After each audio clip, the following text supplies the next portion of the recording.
सत्य सनातन की जय। ईश्वर की असीम अनुकंपा से, गुरु महाराज के असीम अनुकंपा से हम सभी लोगों को भगवत चर्चा करने का परम सौभाग्य प्राप्त हो रहा है। आज गुरु वंदना भी कर लेते हैं।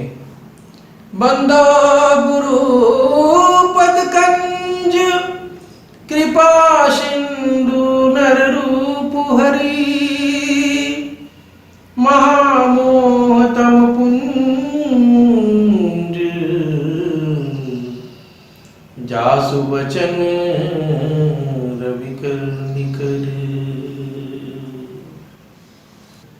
गुरु कृपा से हम सभी लोग श्री रामचरितमानस के लंका कांड के उस अध्याय का आध्यात्मिक पहलू का रसास्वादन कर रहे हैं, जिसमें हमने देखा कि किस प्रकार से जब राम रावण युद्ध हो रहा है, उसमें विभीषण मेघनाद मारा जाता है। उसकी भुजा कट करके रावण के आंगन में सुलोचना के सामने जब गिरता है और सुलोचना के आगे वो भुजा पूरी बात लिखता है कि क्या हुआ, कैसे हुआ, मैं कैसे मरा, क्या क्या मैंने किया। तो सुलोचना उस भुजा को लेकर के अपने ससुर रावण के पास जाती है, उनसे कहती है कि आप शीघ्र से शीघ्र इसका पति का मेरे सिर लाइए, जिससे कि मैं अंतिम संस्कार भी कर लूँ और सतीत्व को प्राप्त हो जाऊँ। रावण बड़ा लाचार हो जाता है, वो सोचता है कि इतने बड़े बड़े महावीर वो उनमें हैं, उनको जितना 2-4 घड़ी का काम तो नहीं है, तो लज्जित होता है।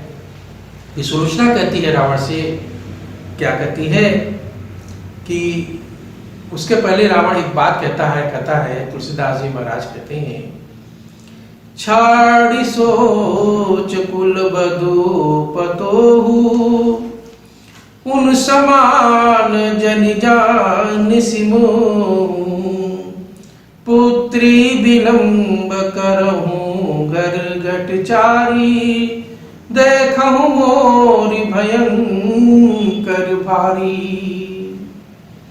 सुलोचना का मनोबल बढ़ाने के लिए, अपनी सेना का मनोबल बढ़ाने के लिए रावण कहता है कि हे पुत्री, हे कुलवधू, शोक को तो छोड़ दे, मुझे उनके समान न समझ जो कि मृत्यु को प्राप्त हो गए हैं। तुम 2-4 घड़ी और विलंब थोड़ा सा कर सह लो, मैं इसका सिर लेकर के आ रहा हूं। अब तुम मेरा भी पराक्रम देख लो। अब रावण के व्यर्थ के प्रलाप को सुनकर के सुलोचना क्रोध से कहती है, आप वानरों व मनुष्यों का पुरुषार्थ देख करके भी उन्हें छोटा समझते हैं, जिन्होंने समुद्र लांघ करके लंका में प्रवेश कर गए और लंका का बड़ा नुकसान भी कर दिया, तभी तुम उनको क्या समझते हो? जिन्होंने कुंभकर्ण, अतिकाय, महोदर, मेरे पति भाइयों सहित को काल में ग्रास बना दिया, उनको आप जीतने की बात कहते हैं। यदि फिर से राज्य मिल भी जाए तो राज्य मेरे किस काम का? बिना पति के तो मेरा जीवन ही व्यर्थ है, मैं राज्य भी लेकर के क्या करूंगी? मंदोदरी के पास जाती है सुलोचना इतना कहने के बाद, तो मंदोदरी उसकी जो सास है उसको समझाती है कि देखो बेटा, ऐसा है कि रावण को तो अपना विनाश के सिवा कुछ सूझ नहीं रहा है। नारद मुनि ने एक भविष्यवाणी की थी, वो मैं तुम्हें आज बताती हूँ, और ऋषि की वाणी झूठी नहीं हो सकती।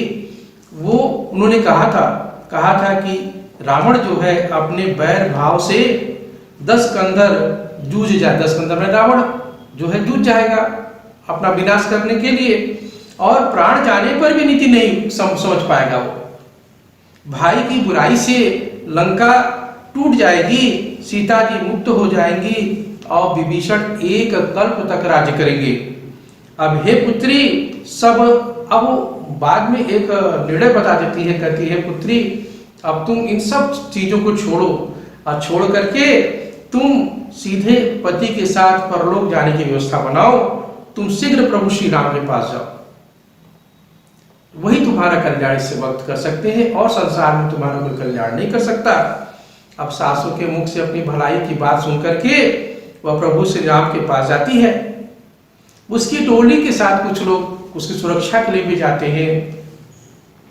तो जब वो प्रभु श्री राम के सेना के बीच में जाती है तो बड़ा उसको, चूंकि एक भारतीय संस्कृति भी है, जो सुलोचना कभी अपने पति के सिवा किसी और पुरुष का मुख नहीं देखी थी।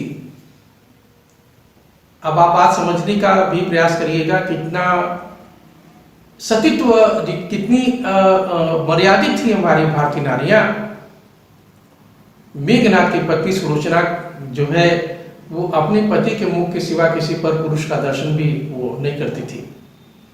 उसके सतीत्व के कारण ही प्रभु श्री राम ऐसी व्यवस्था करते हैं कि एक भुजा उसके सामने गिरती है और वो भुजा उसी सतीत्व के बल पे पूरी बात लिख करके देती है।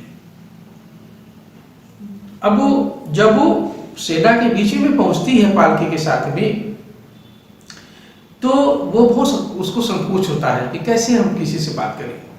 आगे जाकर के वो प्रभु श्री राम और लक्ष्मण की अत्यंत मनोहारी छवि को देखती है। अब देखिए, जब प्रभु अब कहते हैं ना कि जाकी रही भावना जैसी, अब प्रभु मूरत देखी तिन तैसी। क्योंकि भुजा ने सारी बातों को प्रभु के उस मनोहारी दृश्य का वर्णन कर दिया था और प्रभु श्री राम स्वयं उसके सासों में रमण करने लगे थे और वो प्रभु श्री राम के उस शक्ति को जब वो देख रही थी, समझ पा रही थी, परमानंद को प्राप्त हो रही थी, उसी भाव से उनको देखती है तो देख करके अपनी सुध-बुद्धि को देती है। अब कोई भी क्यों ना, जो परमानंद सामने खड़े हैं तो क्या पूछना। तुलसीदास जी महाराज कहते हैं, छविमय गुणमय तेजमय राम उदती अवगाह, जहान पावत पार सुर, को बर नहीं कवि था। शोभामय गुणमय तेजमय श्री राम जी, इनमें अथाह समुद्र हैं जिनका पार देवता भी नहीं पा सकते, तो इनका वर्णन कोई कवि कैसे कर सकता है। अब देखिए आगे कथा में कि सभा के बीच में प्रभु श्री राम के समक्ष सुलोचना प्रणाम करती है। अब प्रभु श्री राम तो बात समझ तो रहे हैं, लेकिन मर्यादा तो है, मर्यादा पुरुषोत्तम राम है, इसलिए नर लीला करने के लिए अनजान भी बनते हैं। विभीषण जी से पूछते हैं कि कौन है। विभीषण जी परिचय कर देते हैं कि ये मेघनाथ की पत्नी है और रावण की पुत्र वधू है और ये अपने पति का सिर आपसे मांगने आई है। प्रभु श्री राम कहते हैं, वाह, आने दो उसको मेरे पास। आती है तो सुलोचना करुण वचन से बोलती है, कहती है, हे रघुवंश मणि, मेरे पति की मृतक भुजा ने आपकी महिमा को लिखकर समझा दिया है। मैं आपसे याचना करने आई हूं। आप त्रैलोक्य के स्वामी हैं, आपका आदि मध्य और अंत भी नहीं है। आप मन को जानने वाले हैं, मुझे भी भवसागर से पार कीजिए। कहती है, जब मेरे पति भी आपकी दया से भवसागर को पार कर गए हैं तो मुझे भी पार कीजिए। बड़ा ही मार्मिक प्रसंग है।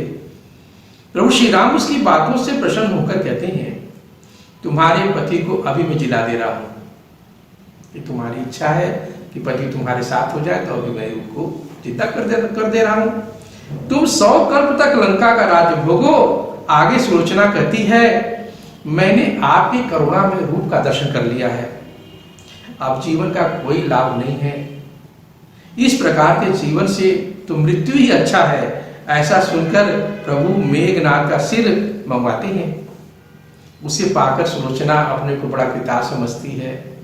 अपने पल्लू से उसके मुख पे जो मिट्टी लग रहती है उसको साफ करती है। अब यहाँ देखिए प्रभु की लीला। सुग्रीव को एक शंका होने लगती है कि ये चूंकि ये राक्षसों की तरफ से है तो राक्षस तो बड़े मायावी हैं, अब प्रभु बड़े कृपालु हैं, किसी पे भी जल्दी ही विश्वास कर लेते हैं। वो तो वो कहते हैं कि ये जो कह रहे कि मृतक भुजा ने अपने हाथ से आपका वर्णन कर लिया था, तो इसको हम कैसे मानूं? हो सकता है ये कोई कुछ माया के बस में इस तरह से बात बोल रही है और हम लोग को कुछ नुकसान हो जाए। अब मैं विश्वास तभी मानूंगा जब ये कटा हुआ सिर हंसेगा तो मान जाएंगे। प्रभु राम थोड़ा मुस्कुराते हैं। अब सुलोचना से कहते हैं, सुलोचना बोलो अपने पति के सिर से कि हंसे, तब तो सुग्रीव को विश्वास हो जाए, नहीं तो बड़ी बदनामी होगी कि पूजा तो ऐसे ही सिर्फ झूठी बात कही जा रही है, कोई सच्ची बात नहीं है इसमें। अब देखिए सुलोचना कहती है अपने पति के सिर से, यदि मैंने मन अक्रम अवचन से यदि सिर्फ आपको अपना पति माना है तब कृपया करके हंसिए। लेकिन इसके पहले भी जब बार बार कहती है, सीधे कहती है कि आप हंसिए, वो सर नहीं हंसता है।